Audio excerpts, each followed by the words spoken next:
Hi, Seymour. Welcome to your home. Thank you, Richard. It's my special recipe. Would you like something to drink while we wait for dinner?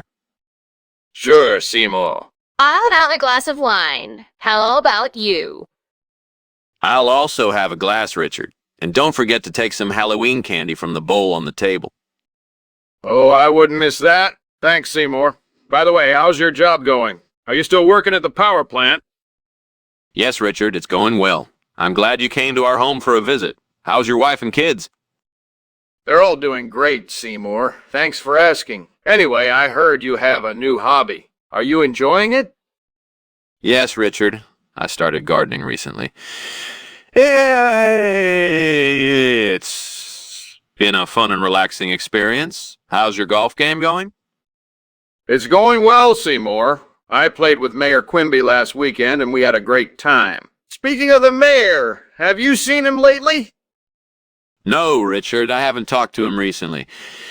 Is there anything else you want to talk about while we wait for dinner? Not at the moment, Seymour. Let's just enjoy our wine and snacks. Thanks again for having me. I burnt my galinsoga. Why did this happen? Is it all my fault? Great. Now what do I do? This reminds me of Halloween candy somehow. Maybe I could try some kind of burnt galinsoga recipe? Nah, that's probably not a thing. Or maybe I could just eat it anyway and pretend it's supposed to be blackened? Actually, screw it. I'm gonna enjoy this burnt galinsoga as a sweet, sweet reminder of how not to cook. I've found my inspiration to replace that burnt galinsoga. Chianothus, I have a plan. I'm going to climb out the window and buy some of this substitute. It reminds me of Halloween candy somehow.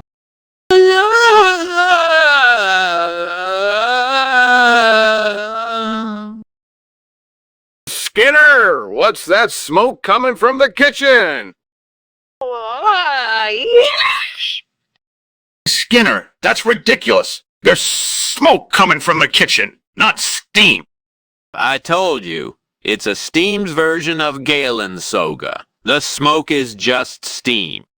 Skinner, I've heard this tale before. It's not steam, it's smoke from your burnt food. Fine, maybe I messed up. But at least I'm trying to make a healthy meal, unlike some people I know. Skinner, you can't just make things up as you go along. You need to be honest and take responsibility for your actions. I know, Chalmers. You're right. I messed up and I'm sorry. This meal is wrong. And I'm sorry, I must have made a mistake. Are you sure this is the right recipe? Yes, I followed the recipe exactly. That's not what I asked for. I'm sorry, I didn't understand your instructions correctly. How could you mess this up so badly? I must have misread the measurements. Let me fix it. Are you sure this will work? Yes, I'm confident it will be better now. I don't know how much more of this I can take. I'm sorry, I'll try harder next time. I can't believe you messed this up again. I'm disappointed in myself, too. Skinner, do you smell something burning? Yeah, I think it's just a nightmare. A nightmare in the kitchen. That doesn't make any sense. Let's go take a look. I can't do that. It's just a dream. We don't want to make things worse. You're fooling anyone, Skinner. I want to see what's going on in there.